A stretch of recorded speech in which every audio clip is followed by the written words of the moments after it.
Diga lá que entra aí, que o povo entra. Transmitindo ao vivo. Um minutinho aí para a gente entrar. Já estamos entrando. Já estamos Boa ao noite, vivo. gente. Já estamos entrando, já está no ar aqui. E entramos antes, né? Tudo bem. Estamos um minuto Boa antes. noite, rapaziada. Boa noite, amigos e amigas. Estamos aqui mais uma vez na nossa live, nessa série, né? Essa é uma série do canal. É a série Remando em Preservação. É melhor que a da Netflix, eu acho. Mas, então, Remando em Preservação, parte 6, Caraíva, que é uma parte que Márcio se interessou bastante, né? Ele disse que gosta muito de ver essa parte, como é que os índios se misturaram com o Brasil, como é que o Brasil nasceu, e Caraíva parece que tem uma relação forte com isso. Então, é isso. Deixa eu passar a palavra para ele. Boa noite, Márcio. Qual é a boa? Boa noite, professor. Boa noite a todos aí, os convidados, amigos, familiares. De fato, né, Caraíva, nós vamos sair um pouquinho do padrão das nossas apresentações, onde normalmente a gente fala da história do local, né, e nós vamos aproveitar a presença em Caraíva para entrevistar duas pessoas assim muito importantes para mim, amigos, queridos, e que tem uma história muito forte com a cultura indígena, né? Tanto ali da região de Caraíva, a cultura Pataxó, como os índios do Alto Xingu, né? Lá no Mato Grosso do Norte, já perto da fronteira com o Pará. Então, nós vamos aproveitar esse momento, essa passagem por Caraíva, que é um lugar que inspira a cultura original, para falar um pouco desse século XVI, desse enfrentamento aí entre esses dois mundos, como o professor Alfredo gosta de falar, o mundo ibérico e o mundo dos povos originais aqui da Terra. Falar um pouco também sobre a chegada dos religiosos com Tomé de Souza, em 1549, né, principalmente os jesuítas, né, a importância dessas missões, dos chamados aldeamentos, para que esse projeto lusitano se concretizasse aqui, para que esse projeto desse certo. E eles tiveram importância muito grande, eles vieram com um propósito bem definido, né? Então, a gente quer falar um pouquinho sobre isso, né? Mas antes, vamos apresentar o vídeo. É um vídeo um pouco mais longo, a gente tem duas entrevistas assim muito importantes.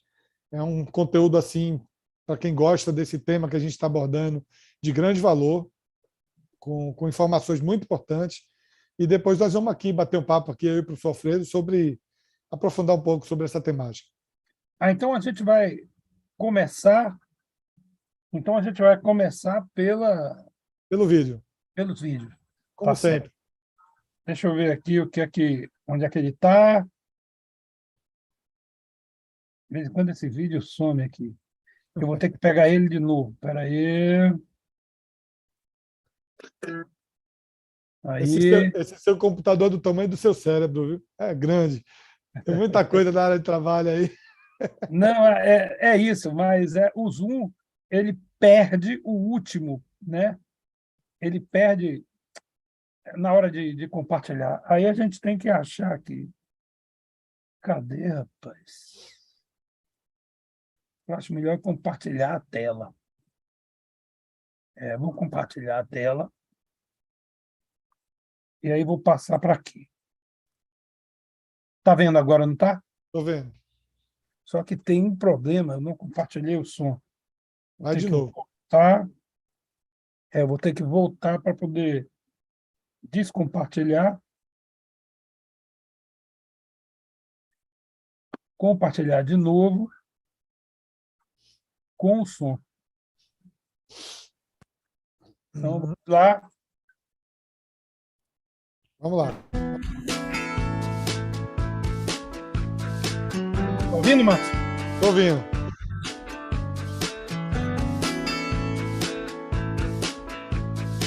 Eu tiro o mouse de cima do play aí, professor. Aí.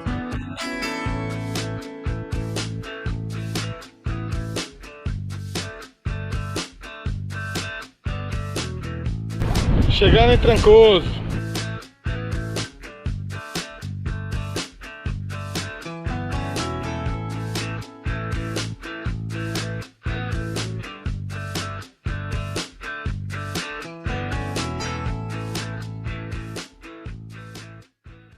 Para mim, um dos grandes momentos da expedição é encontrar esses lugares, né? É chegar nos lugares e extrair deles a origem, entender um pouco do processo histórico, de como essas vilas nasceram, como essas cidades nasceram, e a importância desses lugares na formação da sociedade brasileira. Construíram aqui, onde está a igreja de São João Batista, um convento jesuíta, e a vilazinha nasceu em volta. Então eu consigo chegar nos lugares e assim isolar um pouco o que tem de presente e me mergulhar no passado, através de um monumento histórico como esse, uma igreja com uma arquitetura primitiva. Lembra até as igrejas do século XVI, mas ela é do século XVIII. Para mim é uma grande alegria, assim, imaginar que a gente está chegando aqui remando, né? Em busca de história, em busca de conhecimento, em busca de entendimento, de entender melhor as nossas origens, né? Então isso para mim é uma riqueza muito grande e quase todos os lugares que a gente chega, a gente sempre procura estar procurando centros históricos, né? Procurando entender quem construiu, de onde veio, por que veio. Essa coisa dos jesuítas aqui na Bahia tem uma força muito grande, na Bahia, no Espírito Santo, por onde nós vamos passar, porque eles são praticamente os fundadores de quase todas essas cidades. Cidades que se tornaram grandes também vieram das missões jesuítas.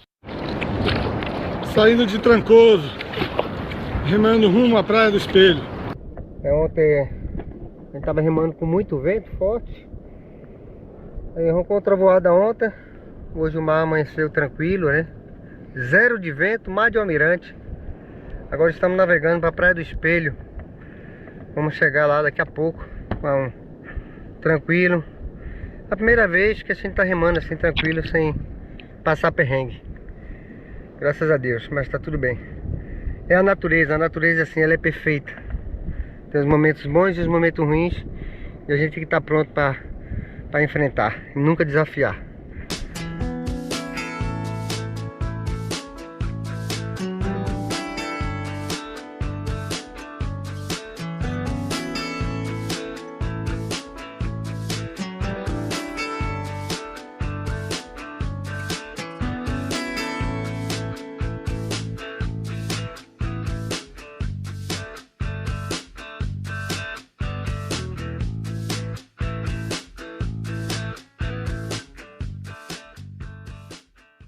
Acordando agora, 10 para as 5 da manhã, e esse vento sul aqui, soprando.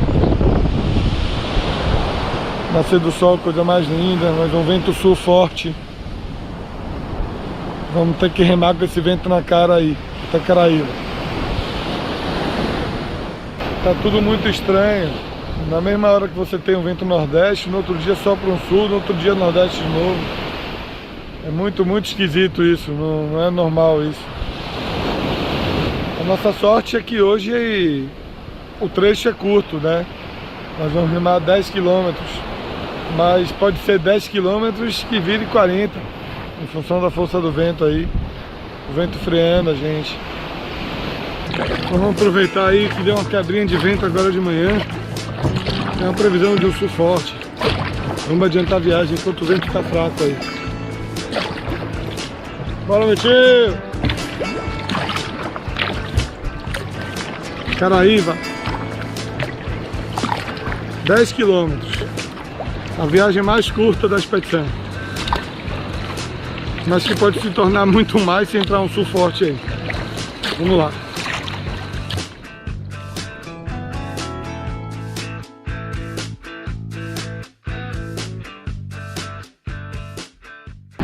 A gente entrou ali pela barra e não passava da arrebentação nunca, porque a corrente estava sempre jogando a gente para arrebentação, tomando uma atrás da outra.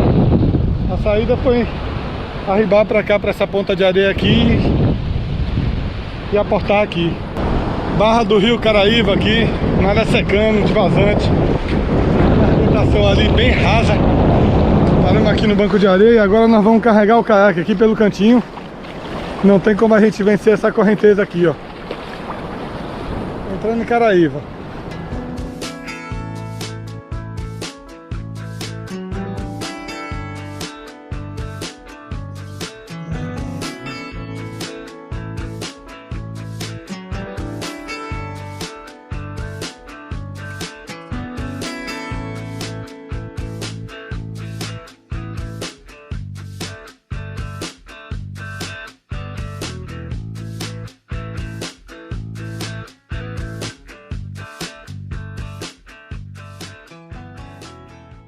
meu nome é Eduardo Matos Biral, né? Eu sou dentista e assim, nasci em São Paulo, estudei em São Paulo, na USP, lá em São Paulo, e daí, quando depois de 4 anos que eu estava formado, eu fui a primeira vez para o Xingu. Inclusive quem fez um convite indireto assim para mim ir para o Xingu foi o Orlando Vilas Boas, né? Minha ex-esposa assim foi fazer uma entrevista com ele. No final da entrevista ele perguntou a ela: "Você é casada?" "Sou." "Seu marido faz o quê?" Falou: "Ele é dentista." Daí ele pegou um papel, pôs um número de um telefone e falou: "Fala para ele ligar para lá para dar uma força para os índios." Daí eu liguei, acabei indo para o Xingu. E a segunda vez que eu fui para o Xingu, os índios falaram para mim: "Você está atendendo a gente aqui, a gente gostou do jeito que você trabalha, você vai voltar quando? Vai demorar muito para você voltar, então faz o seguinte, você volta agora lá para São Paulo, que você já está indo, aquele pessoal que você atende, manda procurar outro, porque lá tem muito dentista e aqui não tem nenhum. Daí você volta para cá e vem morar aqui com a gente, você fica morando com a gente faz casa para você, dá de comer para você, FUNAI dá um dinheiro para você, você fica morando com a gente." Daí eu fiz isso daí. Daí trabalho com eles, isso daí foi em julho de 79, eu trabalho com eles até hoje. Faz 3 dias que eu cheguei lá do Xingu, né? Tem 43 anos que eu fui a primeira vez para lá, 42 que eu estou trabalhando com eles assim. Só que nos primeiros anos que a gente trabalhou lá, 79, 80, até metade de 81, muita malária lá. Daí minha afinada companheira, mãe do meu filho aí, do Januário, ela, quando ficou grávida dele, a gente ficou com um receio, assim, de ter qualquer problema por questão de malária, assim, né? Dela perder a criança, assim, tudo. Daí a gente saiu do Xingu, em junho de 81. Daí a gente rodou um pouco aí pelo país, assim, mas minha avó falou para mim, a mãe da minha mãe, minha querida avó Clarice, ela falou: "Edu, você está procurando um lugar para trabalhar depois do Xingu? Não tem nenhum índio lá na Bahia que você gostando da Bahia? Vê se tem algum índio lá para você atender." Daí eu me lembrei que o Vilas Boas tinha falado que o chefe de posto aqui da aldeia Pataxó de Barra Velha é amigo dele, gente boa. Daí a gente veio para cá, fizemos contato com ele, daí em janeiro de 82 comecei a atender aqui na aldeia de Barra Velha. Daí em abril o Janu nasceu, aqui mesmo, nessa casa. Não era essa casa, era uma casa antiga que tinha aqui, que depois a gente construiu essa daqui. Mas daí a gente ficou trabalhando um período aqui na Bahia, atendendo os índios aqui, Pataxó, e também retornando para o Xingu lá. Daí a gente ficou Xingu, Bahia, assim. E daí ele cresceu de início aqui, com 1 ano e 2 meses quando ele estava com 1 ano e 2 meses a gente retornou para o Xingu, daí ele saiu de lá com 20 anos. Sempre lá e aqui, né? Daí ele acabou se casando aqui e agora mora aqui, pesca aqui na região, tudo assim. Ele que conhece tudo sobre a região aqui, a questão de pesca e meio ambiente, tudo o fundo do mar, tudo que ele mergulha, né? Ele é bom mergulhador aí. E daí é isso, a princípio é isso, assim, uma pergunta, resumidamente. O mestre Januário aprendeu a pescar lá no Xingu ou aqui? Aprendeu a pescar lá, porque os amigos dele, todos pequenos, né? A criançada com 3 anos de idade já começa a pescar lá, né? Então ele começou a pescar lá, mas depois aqui também é. Aqui não é tão farto de peixe na borda aí do mar, né? Quanto lá na beira do rio, né? Mas daí ele começou a matar peixe com mergulho aqui também, quando era menino ainda, né? Ele tinha uma vara de ferro, assim, que ele prendia uma borracha, assim, que isso daí ele mergulhava ali onde é o Satu, assim, né? E matava um bocado de peixinho lá também, né? Daí foi a escola dele aqui, tanto aqui como lá no Xingu também, assim, né? Então, na verdade, o que me motivou a atender os índios é o seguinte, assim, que antes do contato com a sociedade dita civilizada aí, né, com o homem branco, assim, eles não tinham problema com os dentes. A saúde bucal deles era perfeita. Por quê? Porque eles não tinham os micróbios que causam cárie, né, gengivite também, e não tinham uma alimentação que causasse cárie.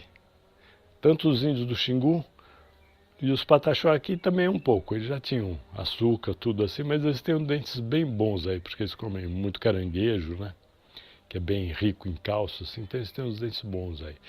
Mas daí, lá no Xingu, depois do contato, eles mesmos contam pra gente que antes do contato eles tinham os dentes perfeitos. Depois do contato, Eles atribuem também a mudança de alimentação, assim, mas é principalmente infestação, né? Igual tuberculose, varíola e gripe, assim, acabou com muitas comunidades indígenas, assim, o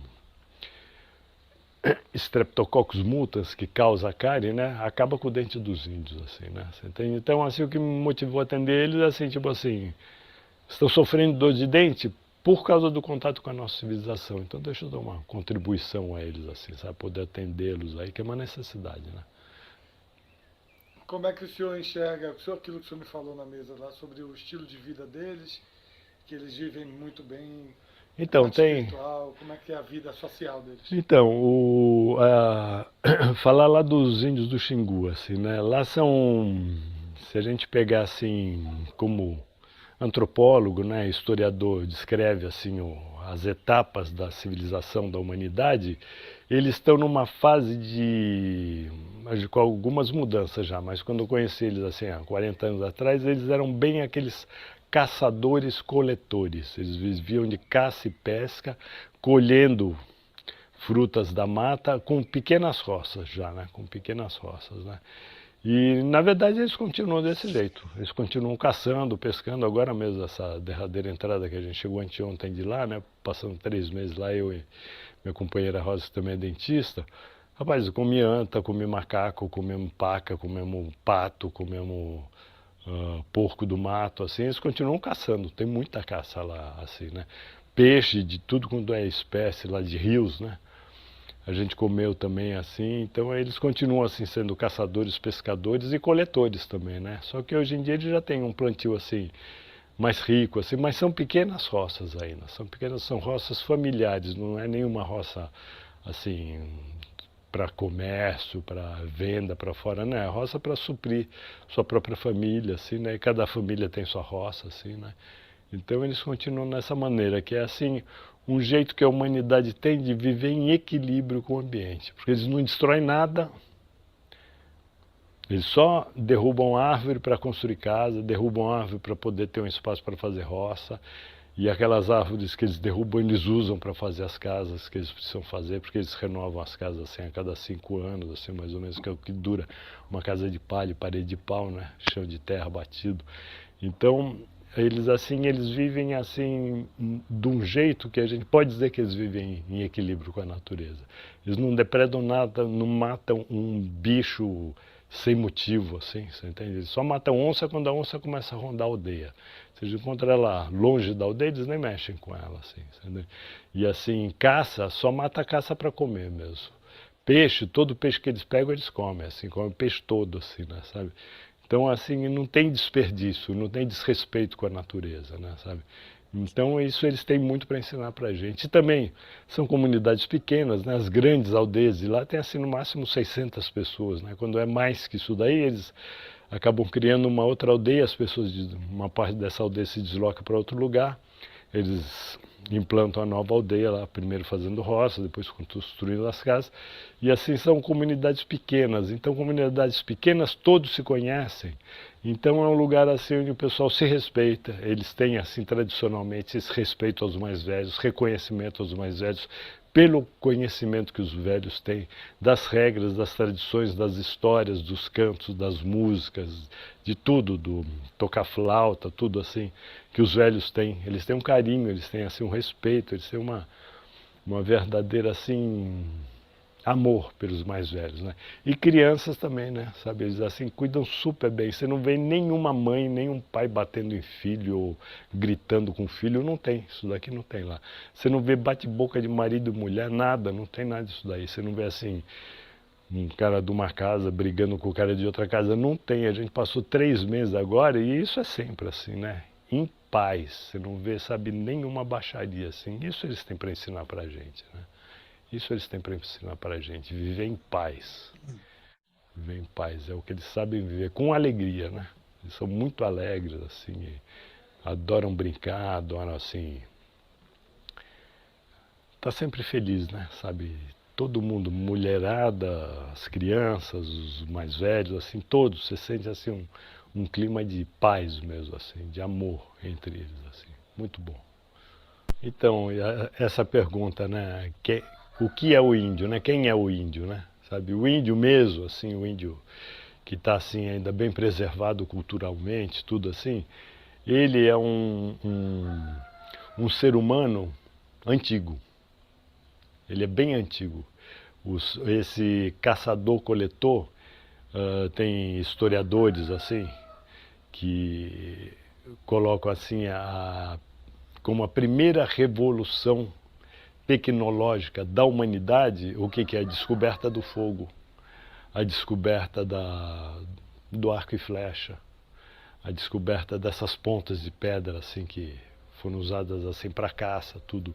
E isso daí o pessoal tem um cálculo assim entre 80 a 70 mil anos atrás. Daí ele até o final da última glaciação, que é o que eles chamam, classificam aí de paleolítico tardio, ele viveu como caçador-coletor. Ele viveu assim, andando pelo planeta, coletando e caçando. Com isso ele chegou aqui na América, né? Com isso ele chegou aqui na América. Ele veio da Ásia, todo índio, a origem dele é asiática. Ele veio assim por alguns dizem que pelo Estreito de Bering, outros disseram que tiveram umas migrações que vieram pelo mar, né, até chegar aqui na América. Mas de 80 mil anos atrás até uns 13 mil anos atrás, eles foram caçadores-coletores. E tem estudo mostrando que foi a melhor fase da humanidade, quando eles tiveram mais saúde. Por quê? Porque eles se deslocavam. Então, com você morar um tempo num lugar e você se deslocar para outro, você não cria nem esgoto, nem lixo. Então não tem doença. Não tem doença, não tem, sabe, você não cria um ambiente propício a doente. Como era pouca gente, o que a gente vê assim? Que onde tem muita gente aglomerada, daí começa lixo, esgoto e proliferação de vírus, assim, e bactérias. Então eles passaram, assim, milhares e milhares de anos, assim, tipo uns 55 mil anos, assim, 65 mil anos, vivendo, sempre se deslocando pelo planeta, assim, buscando terras novas, onde tivesse mais caça, porque também depois de um tempo a caça fica mais rara numa região, depois que o homem está habitando aquela região, né? Porque ele começa a caçar, a caça se afasta, daí ele se desloca para outro lugar. Mesma coisa peixe também, assim, buscar lugares assim, e principalmente assim, frutas também, para ir, são frutas sazonais, né? Então eles vão em busca assim das frutas que estão dando naquela região. Então esse é o índio. O índio é um ser humano antigo, que se desloca por esse território, por isso que fala assim, o índio tem muita terra para pouco índio, mas ele precisa dessa muita terra, porque ele não devasta para fazer, sabe, tipo assim, o fazendeiro ele devasta tudo, destrói toda a mata para ou botar pasto, ou botar soja, ou botar café, ou botar milho, você entende? Porque ele está pensando no comércio, como que ele sobrevive do plantio dele para poder sobreviver. Ele não come, ele não planta. O fazendeiro ele não põe todo aquele boi para ele mesmo comer. Ele põe todo aquele boi para ele poder vender e ter um lucro em cima e continuar expandindo para o negócio dele crescer. O índio ele não tem essa visão. Ele faz a roça do tamanho da necessidade dele. Por quê? Porque ele não visa lucro, não visa comércio. Para ele não tem isso daí, sabe? O sistema do índio, assim, ele... Se você pega, por exemplo, assim, o caiapó, né, o mebenhocré, ele ainda é mais antigo, ele não tem nem troca. Ele faz tudo o que ele precisa. Um homem caiapó sabe fazer tudo o que ele precisa. Faz o arco, faz a borduna, faz as flechas, faz a canoa, faz seus cestos, faz a esteira para poder dormir. Ele faz tudo o que ele precisa. Outros índios são especialistas, já são, vamos dizer assim, mais avançados, assim, né? Eles são especialistas, tipo assim, você pega o Aurá, ele é especialista em cerâmica, você pega o Camaiurá, ele é especialista em arco e flecha, assim, e eles fazem troca entre eles, que chamam de moitará, você entende? Agora, o dinheiro é uma coisa que chegou lá muito recentemente e que está, assim, destruindo com os valores dele, assim, porque depois que eles começaram a ganhar a Bolsa Família, eles começaram a sair para a cidade. Quando o índio sai para a cidade, confunde a cabeça dele, a vida do branco, porque ele não entende e ele acha que o branco tem tudo. Porque você entra no mercado, tem tudo. É muito diferente você ter dinheiro entrando no mercado do que você ter que pegar teu machado e derrubar uma roça para plantar, para ter sua subsistência. É muito mais fácil você ter um dinheiro e entrar no mercado. Então isso mexeu com a cabeça do índio, mexeu com o comportamento de alguns, principalmente os jovens, tá certo? Mas eles ainda estão bem lá no Xingu. Graças a Deus eles ainda estão bem, assim, sabe? Eles ainda continuam com sua vida tradicional, assim. Agora eles precisam de espaço mesmo, assim, né? Sabe? O pessoal fala, tem um dado aí que tem um instituto que ele fez um levantamento que fala assim, o índio são mais ou menos assim, arredondando 1 milhão de pessoas, e da Amazônia, 20% do território da Amazônia são terras indígenas, e do país todo são 13% do país todo está na mão de 1 milhão de pessoas. Daí esse instituto ele fez um levantamento e ele mostrou, ele passou uns 3 anos fazendo esse levantamento, que 70% do Brasil está na mão de 55 mil proprietários. Isso é um dado que ninguém fala. A imprensa não fala, a televisão não fala, ninguém fala isso daí. Que 70% do Brasil está na mão de 55 mil proprietários, que são os latifundiários. Isso ninguém fala. É isso, meus amigos.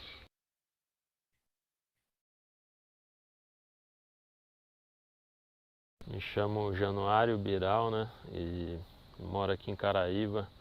Morei um tempo no Parque do Xingu, lá no estado do Mato Grosso do Norte, né? Já divisa com o Pará. Mas depois que eu casei aqui com...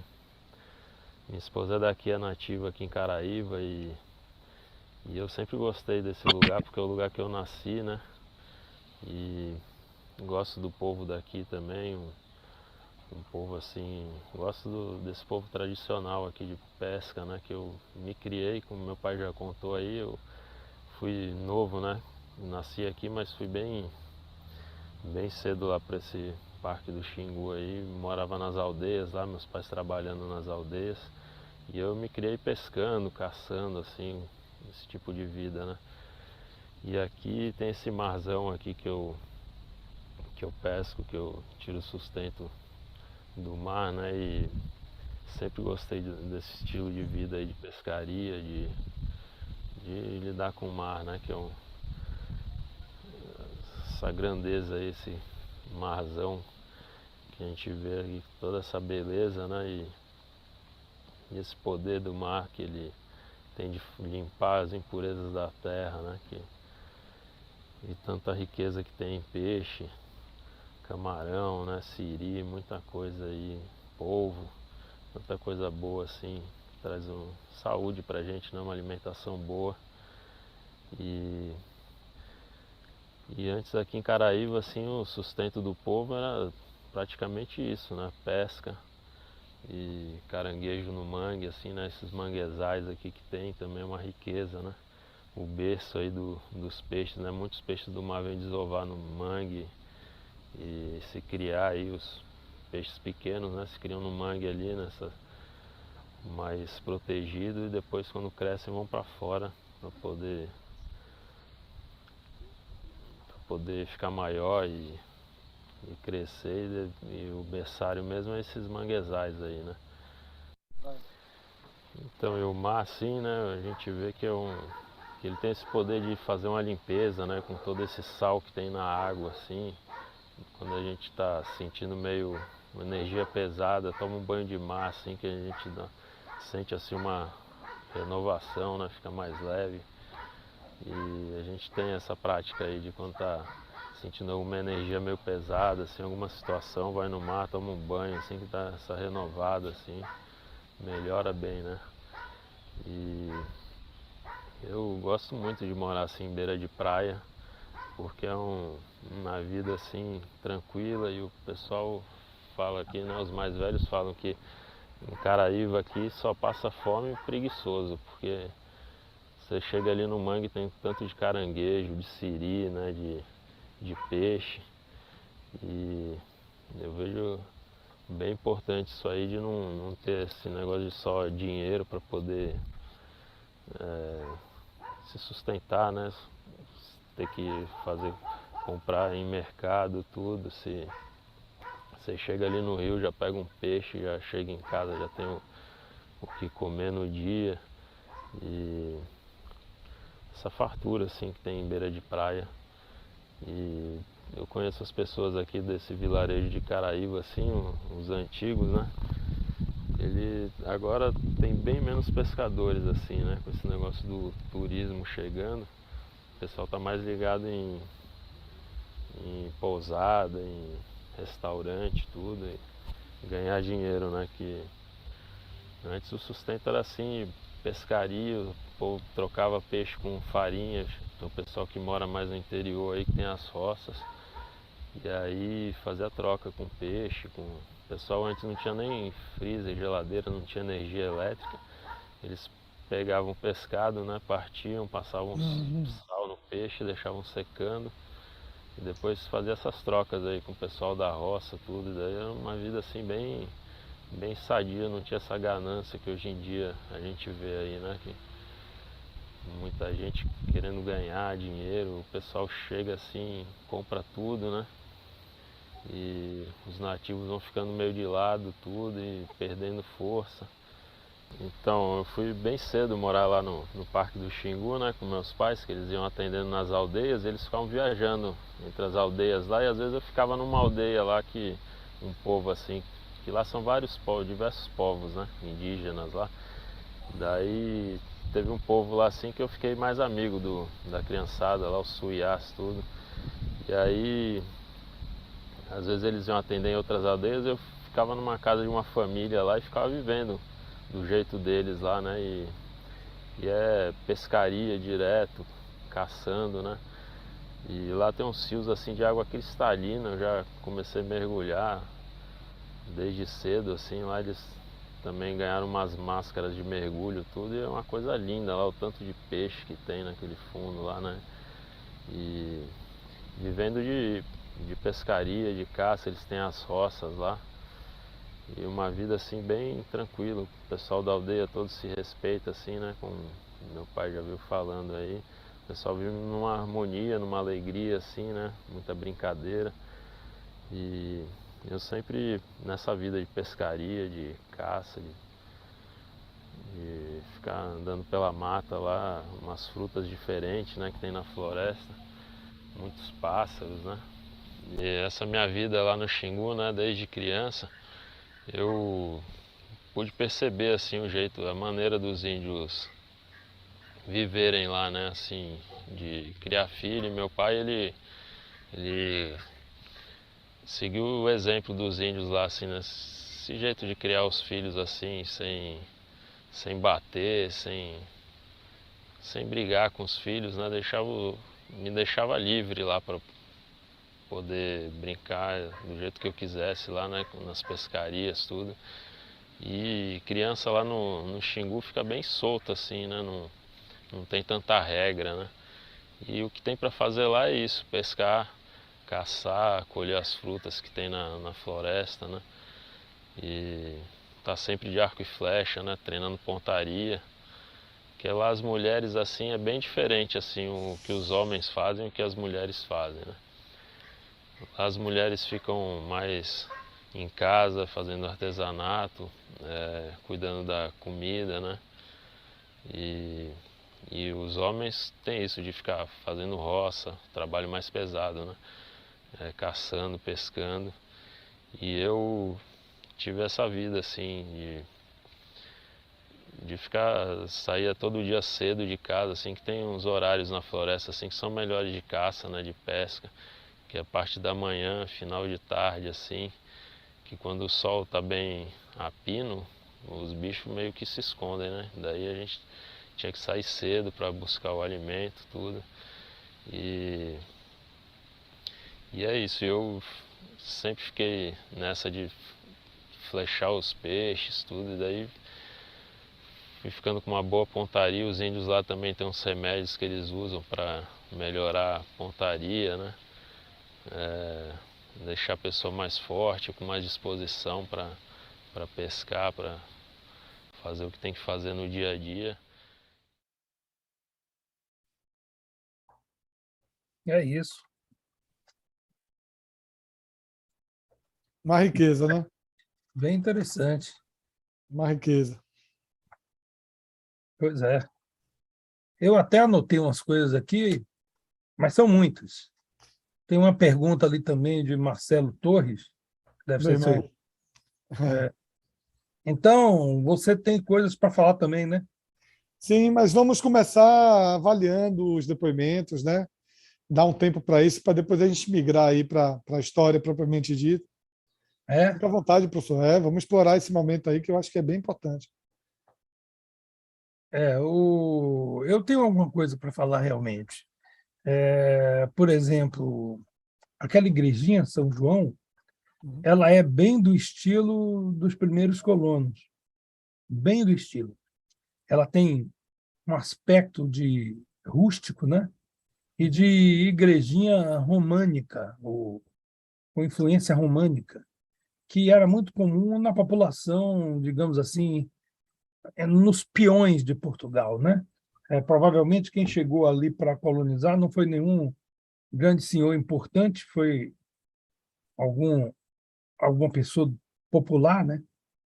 E aí aquela igreja é o exemplo de igreja que várias foram construídas no litoral. E você tem pequenas igrejas daquele tipo. Nós Uma chamamos segunda, de igrejas primitivas, né? é, mas ela tem um aspecto de igreja românica Uhum. antiga. Outra coisa, vocês falaram durante o vídeo que o clima estava anormal. E eu queria lhe perguntar sobre isso. Já descobriu o que é que aconteceu ano passado para estar anormal? É o aquecimento Sim. global? É o que está acontecendo? Ou foi uma coisa do ano passado mesmo? Como é que você vê isso? Olha, eu dei uma lida na época, né? Na época, foi uma coisa muito atípica, né? Eu tenho 33, 34 anos de mar, né? Pegando onda e acompanhando a natureza todos os anos, né? Acompanho as estações, acompanho as marés, as ondulações, costumo anotar os grandes fenômenos do que ocorre. E eu, sinceramente, nesses 34 anos de mar que eu tenho, eu nunca tinha visto um verão, o verão virar inverno, né? Final de primavera e verão virou inverno. Então, assim, nós tivemos o efeito do Laninha, né? O Laninha é um fenômeno que acontece de tempos em tempos, eu não sei, eu não tenho muito conhecimento da geografia, né? Para falar a respeito, mas eu sei que o Laninha influenciou e houve uma massa de ar fria que estacionou na região ali entre Rio de Janeiro, Espírito Santo e o litoral sul da Bahia. E eles dizem que estacionou, mas eu, vendo as previsões de onda, eu costumo ver previsão num gráfico que mostra o planeta todo. E quando você vê o planeta todo, normalmente, quando é inverno no hemisfério norte, você vê o colorido. Quanto mais vermelho, mais roxo, maiores são as ondas. Chegam até 30 metros, né, nos extremos, tanto no Ártico como na Antártida. E normalmente, quando é verão lá em cima, que é inverno aqui embaixo, você vê essa movimentação colorida no gráfico no hemisfério sul. Quando é verão aqui, que é inverno lá em cima, você vê essa movimentação colorida lá em cima. E foi o primeiro ano que eu vi, de quase 16 anos, 17 anos para cá, quando iniciou esse processo colorido dos gráficos, né? Com os sensores espalhados pelo oceano, medindo as ondas, inclusive que é uma das tecnologias que mede tsunami, né? Que descobre quando tem tsunami. Foi a primeira vez que eu vi os dois hemisférios do planeta pegando fogo. As massas de ondulação de grande porte, entre vermelho e roxo, ondas de 15, 20 a 30 metros, tanto no hemisfério norte como no hemisfério sul. Então, quando eu via essa massa de ar vindo do hemisfério sul, do Oceano Pacífico, né, passando pela Terra do Fogo e subindo para o Atlântico, eu via o pau comendo aqui no Rio de Janeiro, Espírito Santo e Bahia, e via que continuava vindo. Então, era intermitente. Foi uma característica, assim, algo assim que eu nunca tinha visto. Então, quando os teóricos dizem que essa massa de ar ela estacionou, não é que fosse a mesma, que tenha ficado, a mesma ondulação grande, com chuva, raio, ventos quilométricos, tenha ficado a mesma tempestade. É porque essa tempestade ela ia sendo retroalimentada por uma sequência de frentes inédita. Tanto isso mexeu com a natureza nesse período da expedição nossa, que, por exemplo, nós enfrentamos pelo menos umas 7 tempestades de nordeste, de vento nordeste. Um vento nordeste, normalmente, ele é influenciado pelos ventos alísios, né? Que são os ventos centrífugos, né? Que vêm dos extremos até a linha do Equador.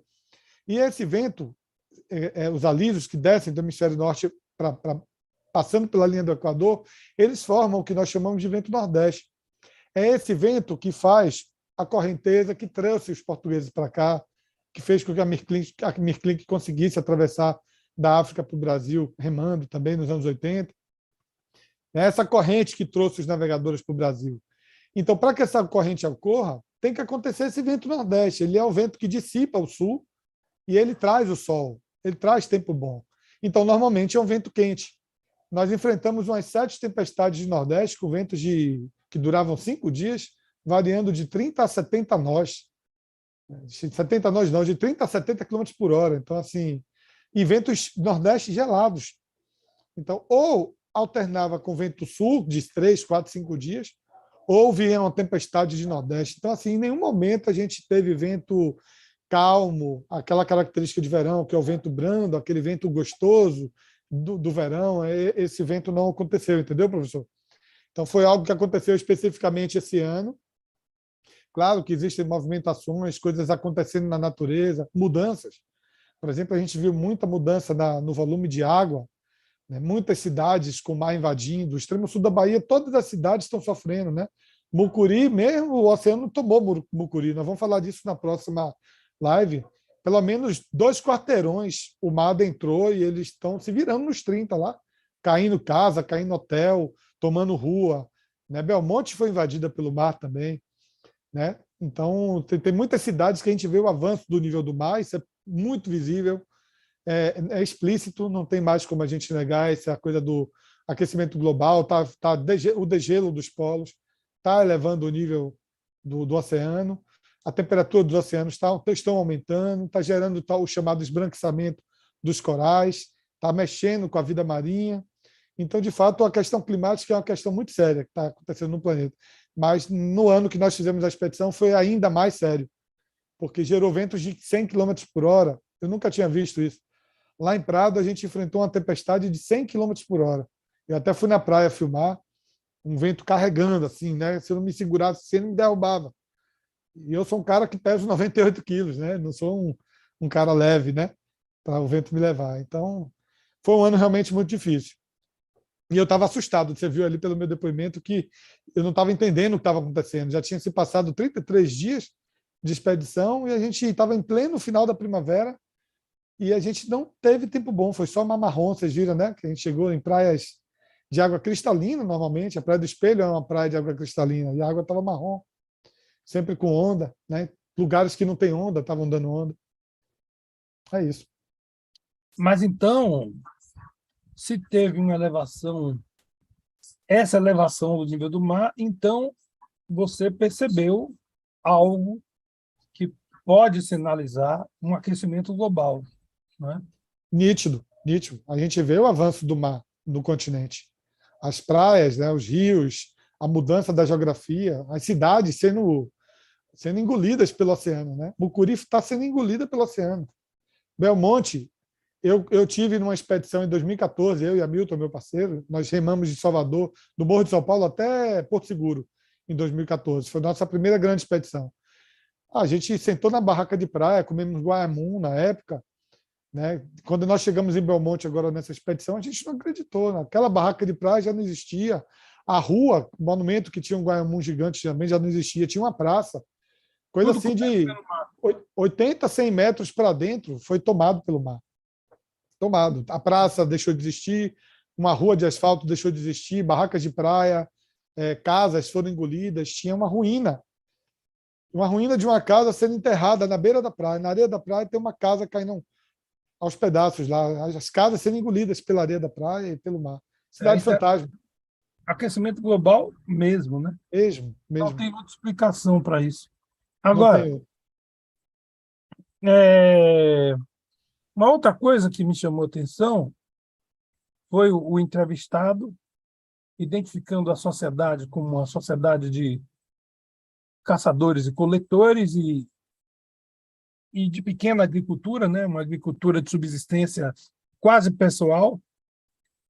Na verdade, uma sociedade que a gente pode chamar de um certo comunismo natural. Mas ele não falou especificamente sobre isso, né? Falou com você algo, tipo assim, como é que era a organização social dos índios? Tem algum que é um proprietário de todos? Tem alguma coisa desse tipo? Não, Chegaram a falar não. com você? Não, a gente conversou muito, né? Eu, inclusive, trouxe um paralelo, né? Porque quando o Eduardo Biral ele chegou no Xingu, ele praticamente encontrou uma sociedade indígena com quase nenhum contato com o homem branco, né? Os irmãos de Las Boas estavam lá estudando há pouco tempo, foram eles que descobriram esses povos que vivem lá.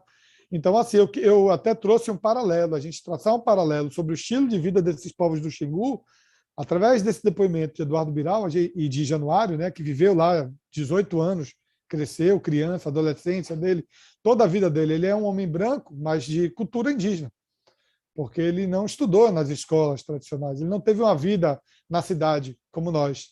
A vida dele foi convivendo com as crianças, com os índios, né? Ele era um índio branco, né? Que a gente costuma ver nos filmes de Hollywood, né? Então, eu até trouxe um paralelo, porque esse mundo que o Eduardo Biral e o Januário encontraram lá no Xingu não era muito diferente nos anos 60 do que era o mundo que os portugueses enfrentaram quando chegaram aqui no Brasil.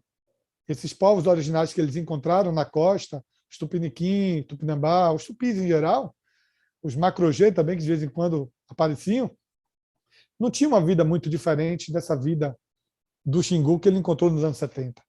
Né? E por isso que eu entendi que isso é uma ótima oportunidade para a gente falar de colonização, daquele primeiro momento da colonização, dos religiosos, como é que foi esse processo, né, dos jesuítas, dos outros religiosos que vieram para cá. Tem uma pergunta muito séria em relação a isso, que é a pergunta mais séria que eu vou lhe fazer, na verdade. Uhum, Porque se a sociedade dos índios é tão perfeita, olha o que ele falou. uhum, Ele falou que a saúde era muito boa, que a saúde bucal é muito boa. Ele falou que ninguém passa necessidade. Ele falou que todo mundo cuida de sua vida e tal, em harmonia, alegria, sem briga, nem mesmo entre marido e mulher. Falou tudo isso. Então, sem questão de gênero, sem questão de propriedade, sem patrão, sem alguém que seja dono, todo mundo vive numa harmonia, que é o que a gente chama de comunismo, inclusive. uhum. Mas como explicar, então, que uma sociedade tão perfeita como essa foi superada, foi vencida? E não esqueçamos que os famosos degradados, lembra disso da história? Famosos degradados. Os primeiros barcos chegaram aqui, aí saíram deixando degradado lá entre os índios para aprender a língua, não sei o quê, e para quando voltar. Sabe que o depoimento dos que se tem na história é que a maioria dos degradados não queria voltar mais, não. Depois que eles descobriram como era a vida entre os índios, eles acharam tão melhor do que a vida que eles conheciam, que eles não queriam mais voltar de jeito nenhum. E alguns deles, inclusive, foram condenados à morte no retorno, né, das caravelas, porque aí eram considerados traidores, porque não queriam mais voltar e estavam defendendo os índios. Mas isso torna ainda mais importante a pergunta. Veja, se era assim tão bom, se até os degradados não queriam mais sair, então o que aconteceu? Porque nós não vivemos hoje mais naquela sociedade indígena. Nós tivemos uma... Para responder a minha visão sobre isso? Vou tentar. Eu acho que você vai errar, mas tente aí. Eu vejo uma mudança de modelos de sociedade, né? Esse choque entre o mundo ibérico. O mundo ibérico já veio do período feudal, né? Eles já tinham passado por essa... já ainda tinha muito do feudalismo, né? Era um senhorial, uma sociedade senhorial urbana, né? Sim. Mas, assim, eles já tinham passado por esse processo, os originais europeus já tinham sucumbido a esse novo modelo de sociedade, digamos assim, mais avançado, mais tecnológico, né? Já tinham descoberto as riquezas, o que Marx chamava de mais-valia, o excedente de produção, né? Algum esperto naquela região já tinha utilizado o excedente de produção e já tinha começado o comércio, né? O comércio, né? Através do comércio. Mas você está dizendo, então, que foi o dinheiro? Não digo dinheiro, o dinheiro Ou será propriamente como que moeda, foi... Você está dizendo que foi, como é... Você falou outra coisa a aí, até que... ganância, professor. A ganância de uma sociedade fundamentada Mas no poder, no controle, na dominação. o que essa ganância é capaz de dominar? Porque os índios não tinham como se defender, e a gente mesmo viu aqui, no quinto episódio, que eles eram, sim, capazes de se Sim. defender. Mas aí tem a questão a diferença de Episódio, mentalidade, né? mas nada isso explica, Márcio. Eu A sabia que diferença de mentalidade. Os não ia... portugueses enganaram muito, né? Eles chegaram aqui com um projeto de dominação, Isso também não de explica, Márcio. um modelo de sociedade. Não Eles não explica. vieram para colonizar, não vieram para trocar experiência, para construir juntos. Os portugueses, os europeus vieram para cá para explorar a terra, né? E vieram e venceram. Não explica. Esse, O fato deles terem disposição para dominar não quer dizer que eles vão dominar. Você teria um grupo que iria resistir. E como você mesmo viu na nossa no quinto episódio da nossa série especial, os índios do sul da Bahia resistiram e não foi resistência por um tempo, não. Eles venceram. Uhum. Eles botaram os portugueses para correr. Então, vou explicar. Sabe? Quero Ó, entender. Quero essa entender é do uma senhor. questão que, se você não tiver uma base teórica de estudo da sociedade muito boa, você não responde. Porque, veja, eu vou falar aqui um pouco disso, então. Vê Uhum. se a gente acompanha. E eu vou lhe dar uma explicação materialista histórica. Ou seja, na hora que pega mesmo uma explicação da história mais consistente, só Marx explica. Porque, veja, não foi uma diferença tecnológica. A tecnologia, por si, não determina a forma de viver. E, como eu acabei de dizer, no episódio 5º, você estudou, aliás, não só no 5º, no 3º, no 4º e no 5º, nós vimos que em toda a região entre Morro de São Paulo, Boipeba, e até aí onde você está, onde essa viagem estava, em Caraíva, os índios venceram todas as batalhas, e com arco e flecha. Itacame, né? Uma espécie de O Eduardo chama de borduna. a borduna, Borduna. uma espécie de cacetete de madeira com ponta, uma mistura de lança com porrete, né? Que eles tinham. Eles venceram. Eles não foram derrotados, não. Então, veja, não foi a tecnologia. Até porque a tecnologia dos índios para a América era melhor que a portuguesa. A portuguesa, inclusive, incorporou elementos dos índios. Sim. Senão eles não conseguiam sobreviver. Então, veja como isso é interessante. Não foi a tecnologia. Não foram também as armas. Porque, como você viu, eles foram derrotados. E, além disso, existem muitos exemplos aí no planeta Terra de sociedades que surgiram da derrota militar de um certo grupo que derrotou o outro, mas os que derrotaram acabaram aprendendo a viver do jeito que os derrotados viviam. porque os derrotados tinham uma forma de viver que prevaleceu. Então, o estranho é que, mesmo aonde os portugueses ganharam militarmente, a vida dos índios continuava sendo melhor, eles poderiam ganhar para viver daquele jeito, mas não. Houve uma mudança da vida nos índios. E essa mudança não aconteceu por causa das armas, não.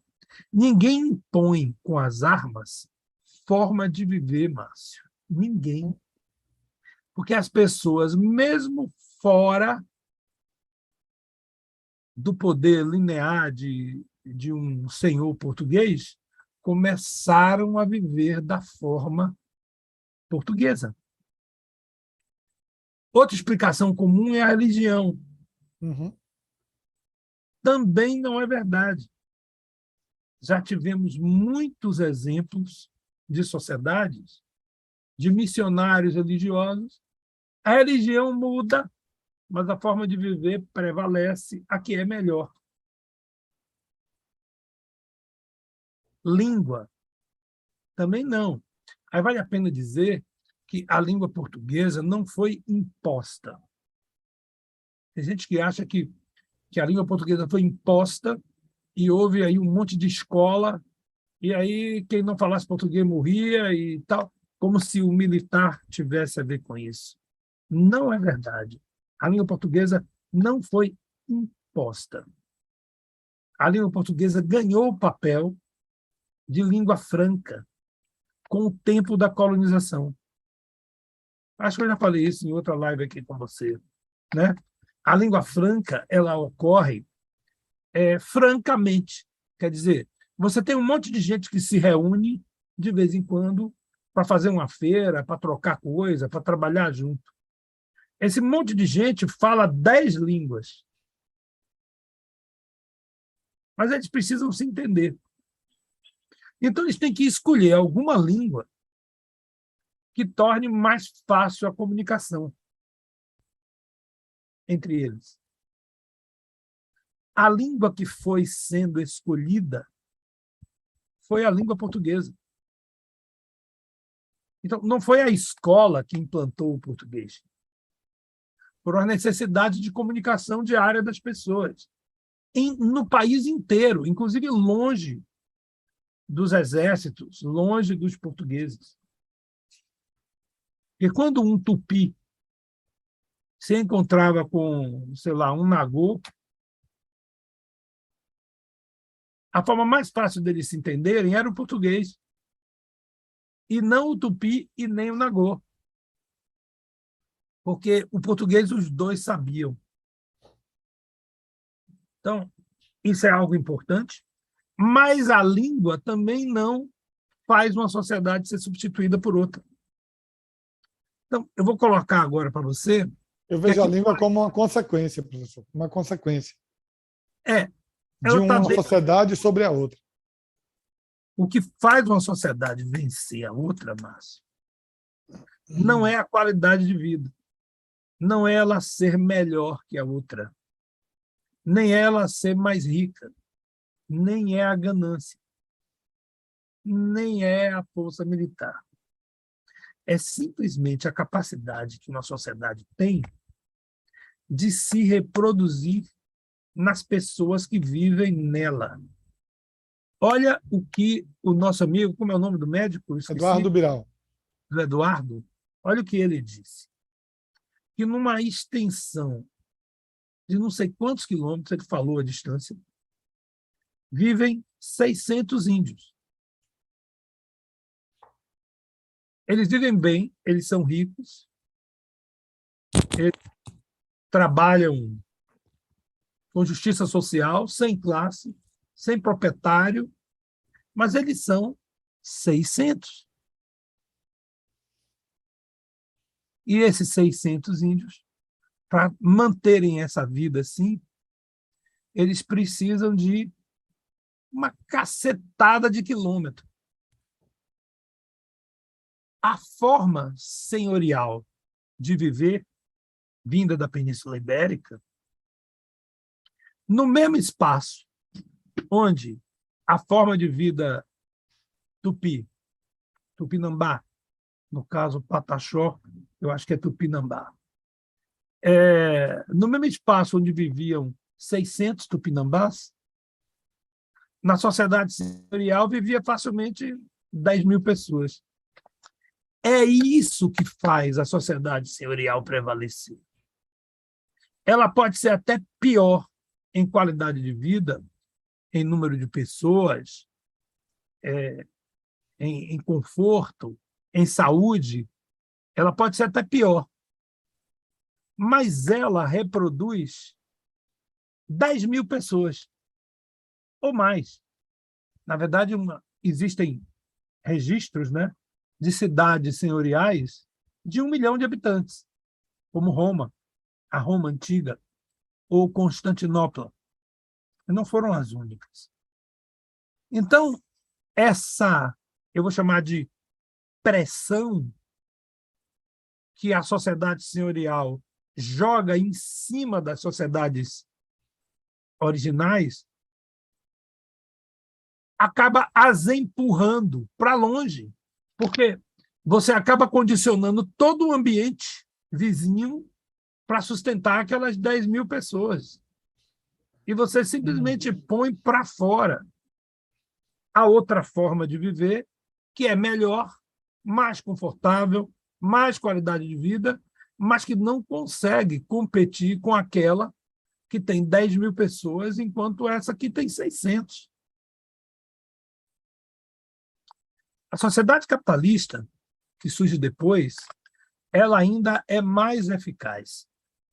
O marxismo chama isso de entropia. Marx chamava de entropia, quer dizer, as sociedades elas têm também uma produção de energia. Isso é uma energia. Então, o capitalismo, apesar de ser essa desgraça, quer dizer, a qualidade de vida deteriorada, o meio ambiente para baixo, pobreza, miséria, doença, coisa que entre os índios não tem. Mas a sociedade capitalista, na mesma área onde os índios eram 600, eles facilmente colocam 4 milhões de habitantes, cidade de Salvador, ou 20 milhões de habitantes em Nova York ou São Paulo. É claro que a área que São Paulo ocupa não seria ocupada por uma tribo só. Digamos que ela fosse ocupada por, sei lá, 10 tribos. 6.000 pessoas. E São Paulo está lá com 20 milhões de habitantes. Essa é uma reflexão muito importante para a nossa aula e para o entendimento da história, inclusive do mundo de hoje e das lutas travadas hoje. Isso é muito importante. Certo? Muito importante. É perceber que as sociedades elas conseguem superar as outras pela capacidade de reprodução que elas têm. Então, por melhor que as sociedades indígenas brasileiras fossem, em termos de qualidade de vida e de justiça social, não tem como elas competirem com a forma de viver capitalista. Ela vai perder, a não ser que o capitalismo, de alguma maneira, resolva tutelar essa sociedade. O desafio da humanidade hoje é descobrir um modo de produção da existência, um modo de vida que consiga reproduzir-se como o capitalismo reproduz, porque é inegável que o capitalismo sustenta uma quantidade de seres humanos muito maior do que jamais houve. Só que o desafio é fazer isso com justiça social e com qualidade de vida para todos. Porque o capitalismo também constrói isso. Só que é para um grupinho desse tamanho. Uhum. E olha que a qualidade de vida essa não é boa nem para esse grupinho, porque eles não vão ter noção de como funciona o processo social. Eles precisam se alienar para defenderem o capital que eles têm na própria pele, né?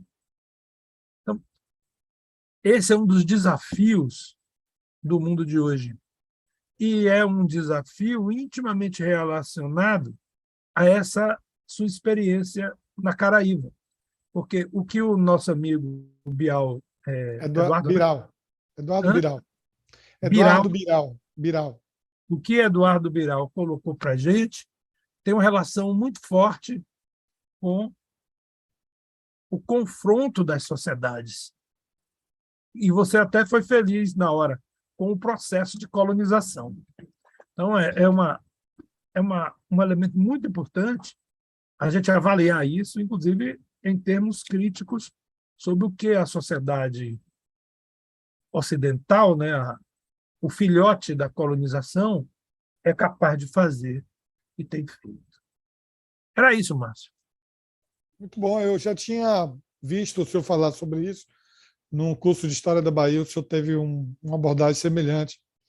Eu tinha esse entendimento, né? Eu acho que eu comecei pelas arestas, pelas pontas, ao invés de falar do todo, que é o que o senhor está dizendo, né? Uma sociedade mais eficiente do que a outra, economicamente falando. Ela é eficiente na capacidade de se reproduzir. Sim. E aí isso tem a ver com a forma de assentamento, né? O senhor até na aula de História da Bahia, essa aula que eu lembro, o senhor comentou sobre a comparação de algumas sociedades anteriores ao capitalismo, anteriores ao mercantilismo, uma sociedade tribal sobre a outra, né? Por exemplo, os Aimoré e os Tupis, os Macro-G que viviam na costa e que foram empurrados para o sertão pelos Tupi, porque as culturas Tupis tinham uma sociedade mais sedentarizada, já conseguiam se assentar na terra com grupos maiores, enquanto os Aimoré viviam em grupos de 15, né, em grupos de 15, 20, os Tupis chegavam a ter 600 habitantes. E olha que os Aimoré eram guerreiros muito mais bravos do que os Tupis, mas perdiam as batalhas no volume dos habitantes, na capacidade reprodutiva, né, de uma sociedade sobre a outra. Então, esse processo de transição de um modelo de sociedade para outro, ele vem acontecendo desde a origem da humanidade na Terra, né? Só que em um dado momento, o que eu queria dizer era sobre isso, né?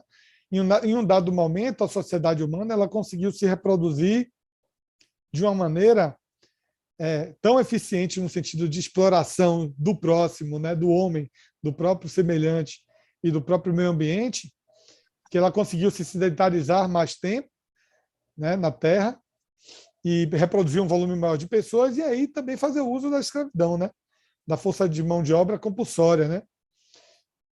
Mas isso, sem negar o que você está dizendo, digamos, isso faz parte do conjunto da ordem socioprodutiva, mas o elemento que torna essa ordem mais eficaz, mais efetiva, que tem a ver com o conceito de energia, né? Porque é uma sociedade que ocupa o mesmo espaço, mas ela produz mais seres humanos. Então, ela, de alguma maneira, aproveita melhor o potencial energético daquela região, a produzir alimento, a produzir tudo, mesmo que seja de forma totalmente distorcida, e ainda por cima prejudicando as pessoas, mas Sim. ainda assim ela tem um uso mais eficaz, como reprodução, não como qualidade de vida. Como qualidade de vida, ela é um desastre. Ela produz favela, produz um monte de coisa que a sociedade indígena... Uma sociedade indígena não tem favela.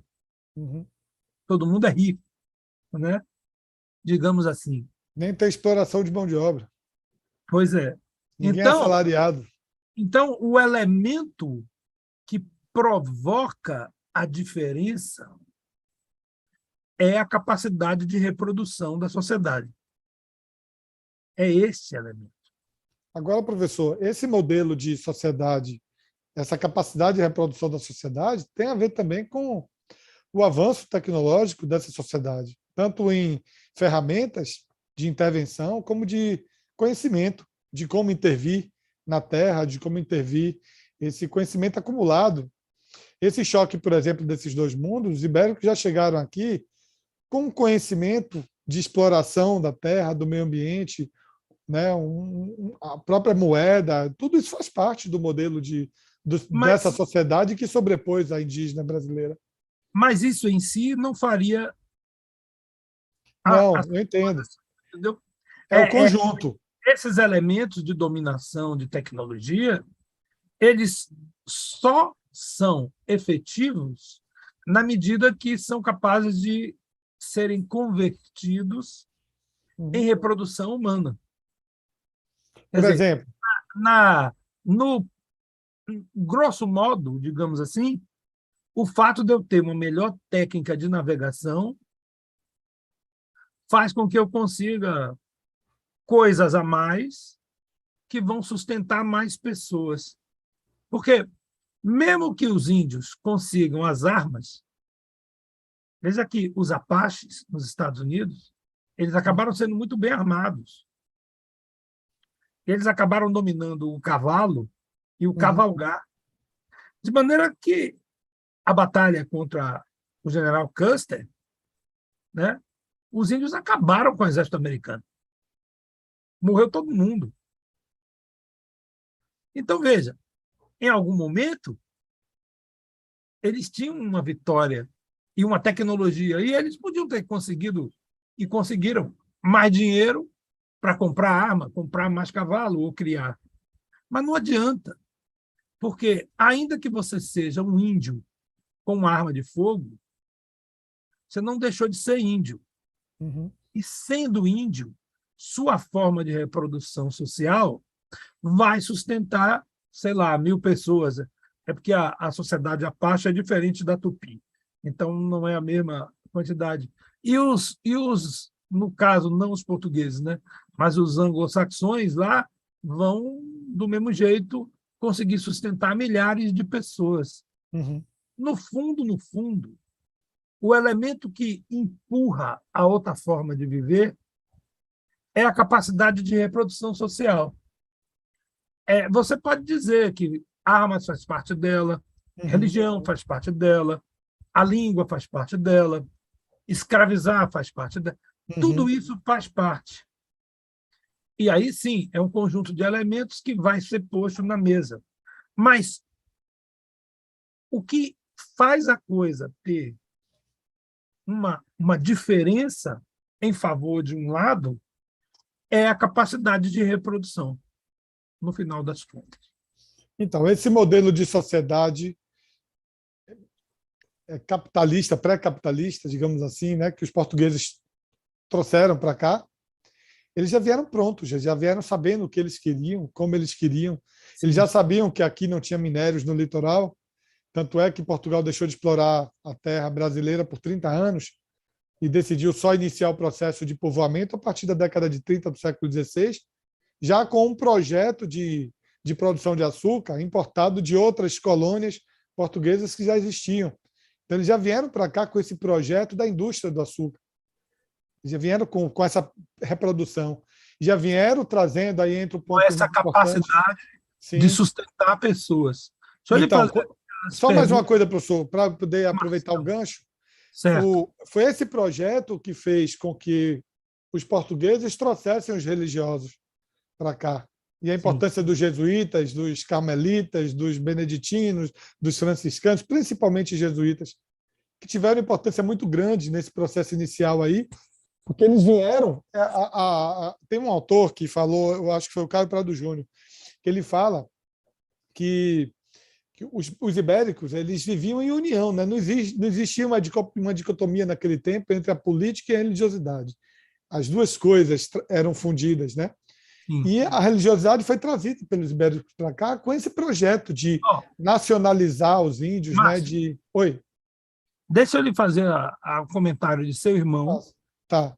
E você já vai comentar o comentário do seu irmão e já vai seguir com esse seu raciocínio aí, já fazendo sua parte, certo? Certo. Não esquecendo que lá para as 7:20 por aí a gente tem que terminar, certo? Certo. Vamos aproveitar o tempo.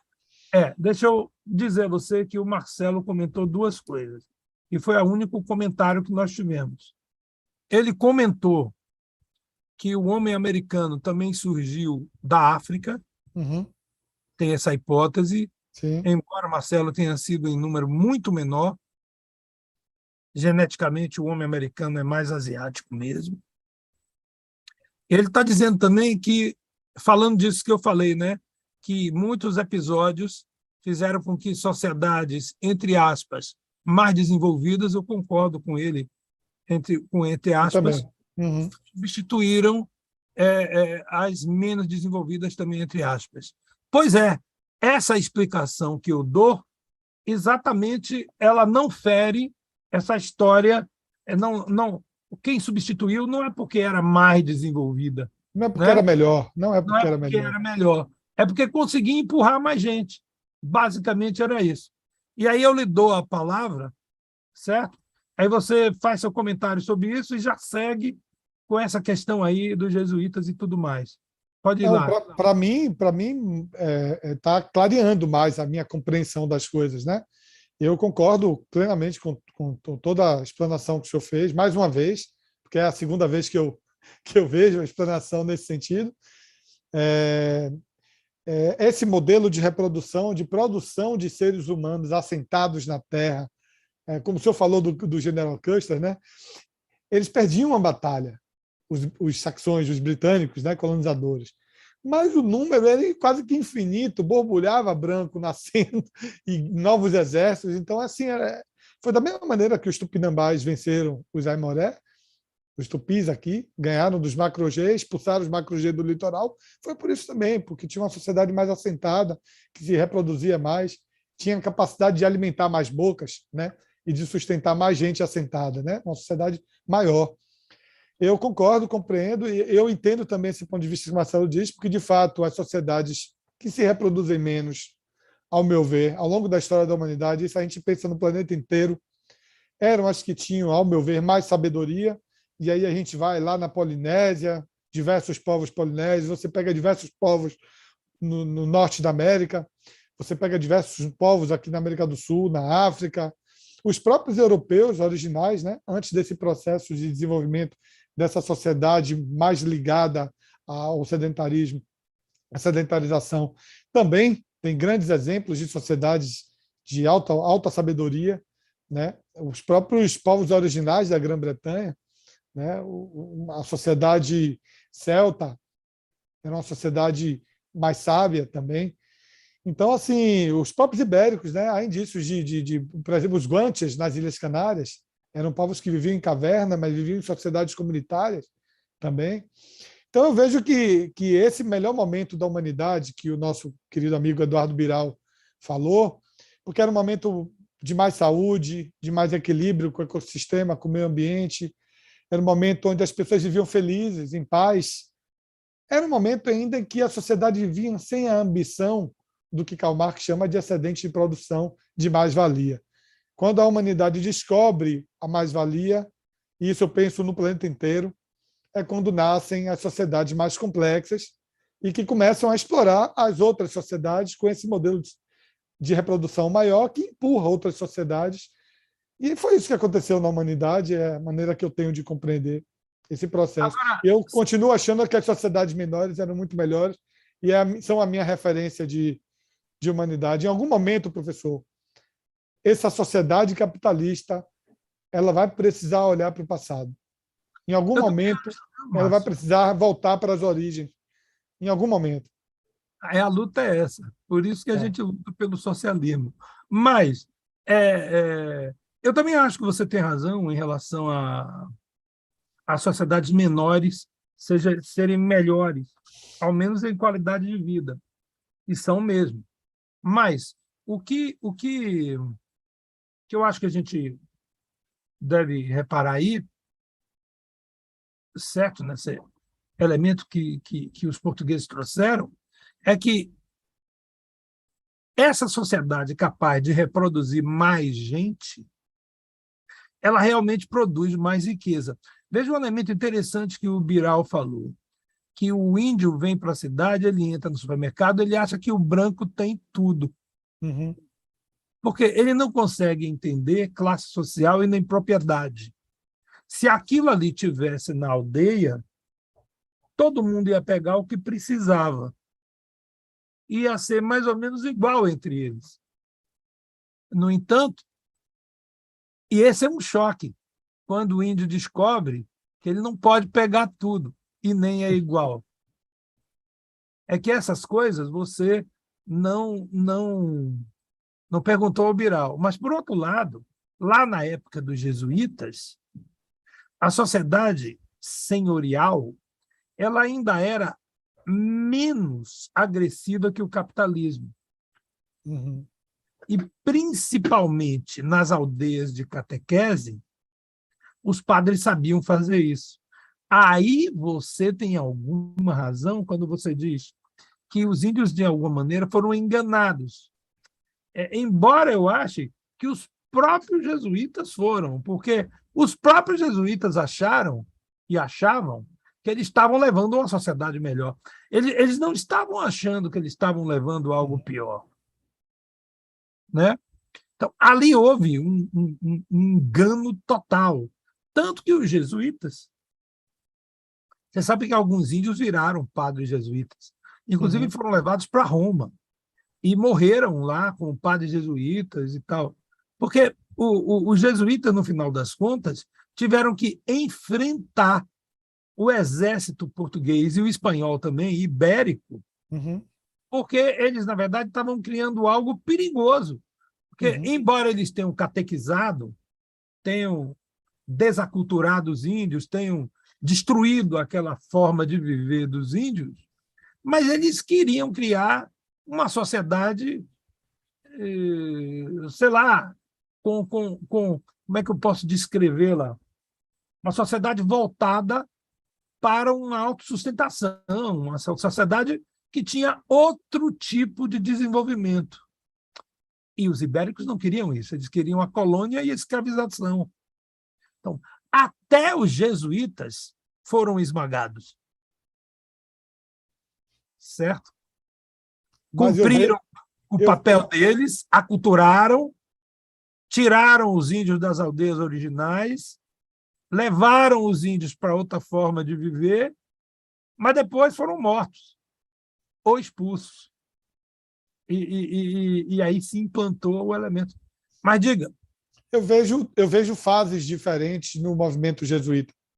Essa fase do século XVI, sim, eu vejo os jesuítas enfrentando, inclusive, os colonos. Né? Houve um choque entre colonos que queriam escravizar, matar, enquanto os jesuítas estavam com o propósito das missões e da catequese e respeitando o índio como um ser humano, de alguma maneira. Isso aconteceu, de fato, no século XVI. Mas, assim, com o avançar desse movimento jesuíta, com o século XVII, digamos assim, a entrada do século XVIII, os jesuítas também passaram a escravizar. Né? Eu tenho dados aqui, eu trouxe informações, por exemplo, do livro O Feudo, de Luiz Bandeira Muniz, que ele faz uma leitura, quase uma bíblia isso aqui, de tantos documentos, de tantos que ele traz aqui nesse livro, sobre o processo do adentramento dos sertões, principalmente da Casa da Torre, né? O Nordeste, a parte norte do São Francisco, a margem esquerda do São Francisco, para cima. Né? Então, assim, quando chega no século XVIII, os jesuítas têm um império. Né? Os sacerdotes não se multiplicam, a igreja não divide, as ordens também não dividem. Enquanto que os portugueses, com o tempo, eles iam se multiplicando, iam dividindo seu patrimônio com herdeiros, a igreja ela não se divide, então ela só acumula riqueza. Em um dado momento, já existia um Estado dentro do Estado, que é como o Capistrano de Abreu ele fala que as aldeias tornaram-se não só um Estado no Estado, como uma igreja na igreja. Então, os jesuítas se tornaram perigosos não só para a coroa portuguesa, como também para a igreja, porque eles ficaram milionários. Tem dados aqui, por exemplo, uma informação aqui que eu acho muito importante, eu vou ler um trecho desse livro aqui, O Feudo, e que Luiz Bandeira ele fala sobre o poder que os jesuítas tinham e o que eles faziam com esse poder um pouco antes do Marquês de Pombal expulsá-los. Aí eu quero também poder abordar um pouco sobre isso, né? Essa transição do mercantilismo para o capitalismo, esse modelo de sociedade vindo com a modernidade. Então, ele diz aqui o seguinte: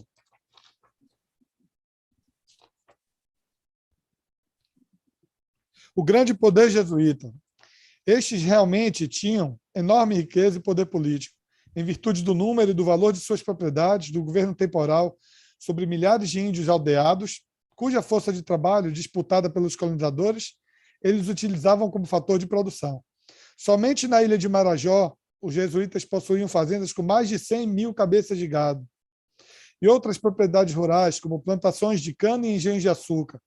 Seus produtos, bem como outras drogas nativas, entre as quais cacau do mato, copaíba, cravo fino e canela, que os índios buscavam nas selvas da Amazônia, eles recolhiam aos armazéns dos colégios e comercializavam do Porto de Belém, vendendo aos capitães de navios e comissários que vinham de Portugal, para onde apenas enviam uma pequena porção em nome da Companhia de Jesus e sob seu selo. Na capitania do Rio de Janeiro, a Fazenda Santa Cruz, onde cerca de 1.000 escravos trabalhavam. Então, eles também escravizavam. Eles também eram senhores, né? Estendia-se por mais de 100 léguas quadradas. Então, assim, ele tem aqui uma sequência que eu poderia usar 4 ou 5 páginas. Eu acho que eu não sei se o conceito de escravo cabe com os jesuítas. Eu acho que eles tratavam os índios de uma maneira servil. Não, aqui já está E falando não do século de uma maneira XVIII. escrava. Aqui já é século XVIII, escravidão negra. Negros dentro dos engenhos jesuítas, não isso- índios. isso Aqui já é sim. século XVIII, né? Já está falando aqui da Eles transição. tinham escravidão negra. Negra. Os índios não. Os índios eles queriam tratar como uma espécie de povo de Jesus ou algo assim. Sim. Inclusive, o poder deles era grande por causa disso, né? Porque eles tinham o domínio completo, através da espiritualidade, o domínio completo dos indígenas. No século XVI, o que eles faziam era negociar. Por exemplo, eles se tornaram agiotas. Produziu hoje, né? Hoje em Esses- dia, os evangélicos têm mais ou menos esse mesmo poder. É. Agora, outro elemento interessante aí que você está falando é o poder dos paulistas. Sim, os Como os bandeirantes. paulistas vão expulsar os jesuítas e tratar todo o Brasil como um grande campo de exploração, haja o que houver. Coisa que, aliás, também a gente vê viva até hoje e pelos mesmos paulistas, porque, Sim. afinal de contas, são esses grandes proprietários paulistas que se espalharam por aí. Agora, professor, assim, só para concluir essa parte dos jesuítas, assim, a grande contradição, para mim, a grande contradição... Tem alguém batendo na porta aqui? Alguém bateu, sim, mas deixa... Parece. Você A está grande... onde? Eu Salvador? estou no quarto. Espera aí, só um momento, professor. Espera aí. Bom, aí vocês já estão vendo a coleção de livros de Marx. Rapaz, eu acho que estão consertando alguma coisa no banheiro aqui. Aí estão fazendo barulho na parede. Mas vamos lá. Então, assim, o que eu vejo como grande contradição, você vê que como é o sistema, né? O modelo, o dinheiro, o poder e a economia, ele vai atropelando as coisas. Os mesmos religiosos que a coroa portuguesa trouxe para auxiliar na formação dessa sociedade do açúcar, porque sem os religiosos aqui, catequizando, criando missão, facilitando e pacificando índios, formando alianças, pacificando funcionários, inclusive, porque os primeiros trabalhadores, quase 100 anos, o trabalho utilizado aqui nos engenhos, na plantação de cana, nas tropas dos tropeiros, nas forças auxiliares militares que adentravam o sertão, os índios eles estavam presentes em todo o movimento da colônia, né? Então, esses mesmos jesuítas religiosos em geral, além dos jesuítas, outras ordens também que chegaram no século XVII, eles foram tão importantes nesse processo da colonização, e aí, em um dado momento, a sociedade começa a mudar, né, na Europa. Você vem com essa burguesia crescente, já no século XVIII, esse movimento do dinheiro, do livre mercado, no qual o feudalismo não sustentava, não interessava, inclusive são as bases da origem da Revolução Francesa, né, que viria a acontecer já no final do século XVIII. Esse movimento, que também tem um envolvimento aí do iluminismo, né, todo esse movimento renascentista, ele faz com que o Marquês de Pombal venha para o Brasil, já com Dom José, com interesse em fazer uma mudança nessa sociedade. Esses grandes latifundiários aqui no Brasil, sejam eles religiosos ou senhores, foram combatidos pelo Marquês de Pombal. Tanto a Casa da Torre como a Casa da Ponte. os Guedes de Brito e os Dávila, né? Os Garcia Dávila. Em um primeiro momento, a mesma decisão que fez com que os jesuítas perdessem força, fez também com que os grandes latifundiários perdessem força. Porque essa coisa que o senhor falou, de um Estado dentro do Estado, não interessava a coroa. Tanto os poderosos latifundiários estavam se tornando muito poderosos, tanto é que esse livro chama-se O Feudo, né? O maior latifúndio da história da humanidade. Né? Foi esse latifúndio dos Garcia Dávila, da Casa da Torre. Então, assim, em um dado momento, o Marquês de Pombal vem, expulsa os jesuítas e muda a política, que acaba também prejudicando as famílias poderosas que, com o passar do tempo, começam a perder força. Né? E eu, na minha visão, me corrija se eu estiver errado, isso vai acontecer até o século XX, com a chegada de Vargas, né? Que, em algum momento, combate a oligarquia, que também não interessava a República. Ou seja, foram quase 200 anos aí de senhores de terra lutando contra o Estado, que veio se transformando, né, de colônia em império, de império em república. Ou seja, como é que nesse jogo político-econômico as coisas mudam de lado, né? O jesuíta era parceiro, depois virou inimigo. Os colonizadores foram aqueles que povoaram a terra, que defenderam a costa para os portugueses, e em um dado momento se tornaram inimigos da coroa. Mas veja, Márcio, que apesar disso ser verdade, mas os senhores eles estão aí até hoje. O capitalismo os submeteu, o capital criou uma nova Novas classe, metodologias, né? uma nova classe dominante ainda mais forte, certo? Mas ele não eliminou os senhores. Sim. E ao contrário, os latifundiários viraram capitalistas, mas eles não perderam esse espírito de extrema exploração, né? Uhum. Perderam, não. Sim. Eu só quis dizer daquele momento ali, né? As políticas não eram favoráveis a todo aquele poder, né? Mas com essa mudança de sociedade, eles foram se adaptando. Com o poder na mão, é mais fácil, né? Difícil é para o pobre, né? Para o pobre se adaptar a essas transições de modelo de sociedade, né? Certo. Eu acho que é isso, a discussão é essa mesmo. Já estamos chegando aqui meio perto do horário limite da gente, né? Horário combinado, é. Vê o que é que o povo está falando aí, professor. Deixa eu ver aqui se tem mais alguma colocação. Ó, quem está falando pra caramba aqui, fazendo Marcelo. é Marcelo. Eu acho que o Marcelo queria estar aqui. Ó, a Vamos fazer próxima uma live com ele? Vamos fazer uma com ele? live é isso. Você pode convidar Marcelo para a gente ver os comentários dele. Ele é historiador, né? Que você Ele é falou? historiador, ele é mestre em História da Ásia. Então, chama o cara, rapaz. Não tem Vamos problema fazer não. uma com ele. Certo? E aí ele fala muito aqui. Na verdade, ele está apoiando as coisas que a gente está falando, citando algumas situações históricas, Grécia e Roma, celtas, né? Como dando exemplos daquilo que a gente falou, falando também de Bartolomeu de las Casas em relação à Eu não questão... conheço essa figura, não. Porque aí faz parte mais da história dos jesuítas, ele foi a fundo aí, processo de colonização, né? E está chamando os índios de negros da terra, que era o que, como os bandeirantes chamavam, tá? Então, está falando também do governo de Getúlio e de uma disputa entre a oligarquia. Eu chamo, Marcelo, houve uma oligarquia que foi submetida a Getúlio, né? E ao capital, e houve uma oligarquia dissidente, né?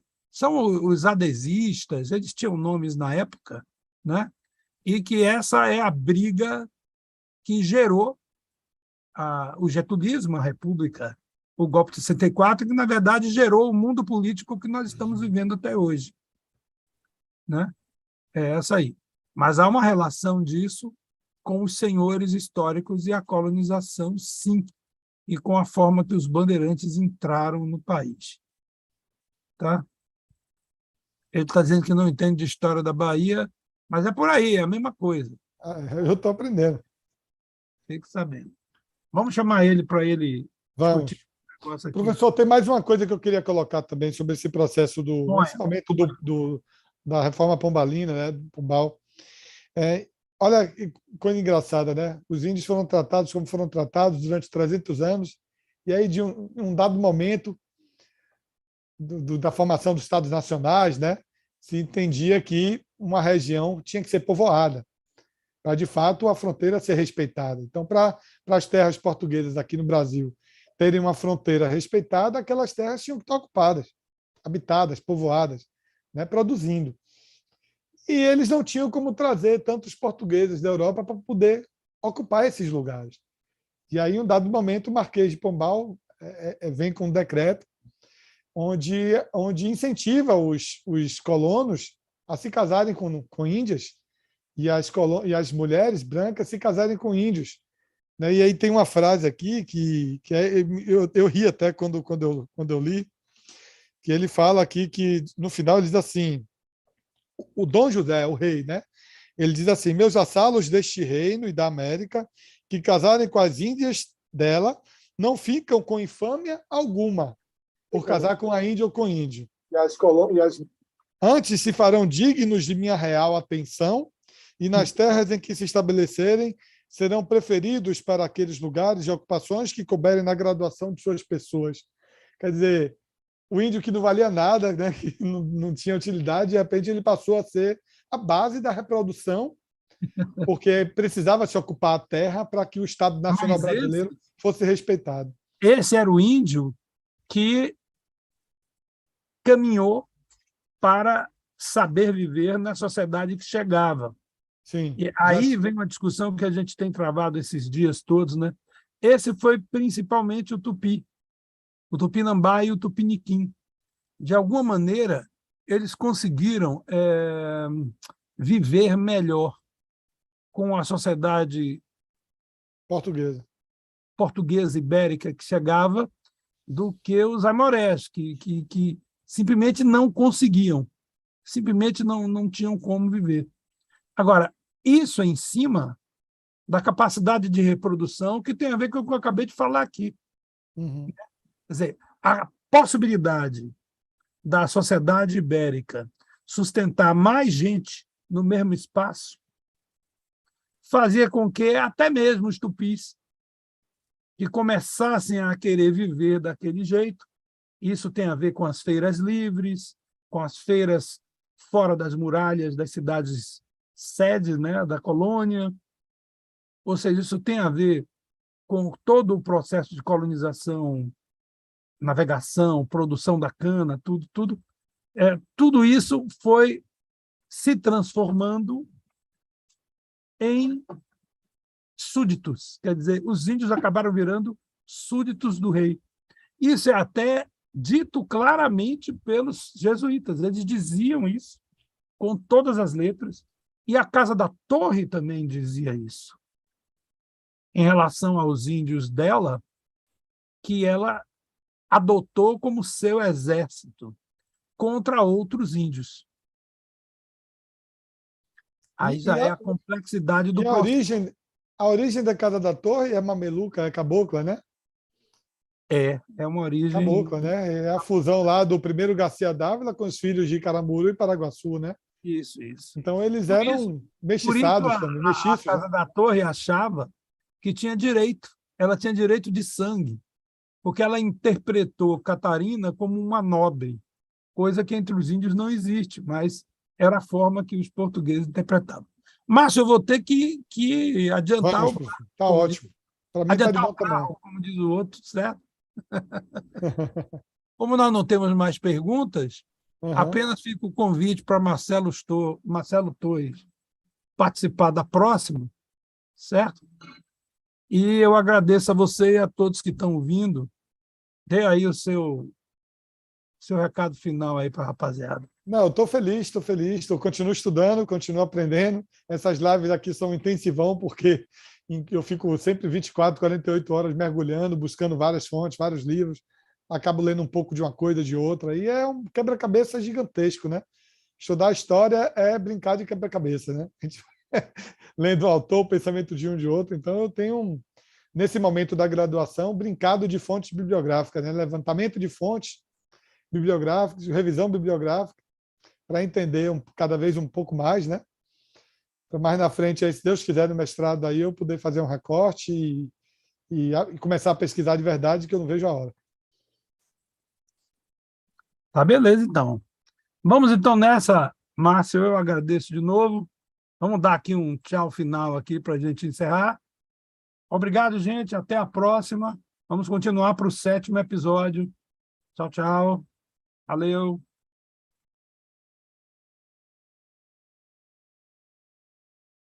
Pronto, já foi. Eu estou em via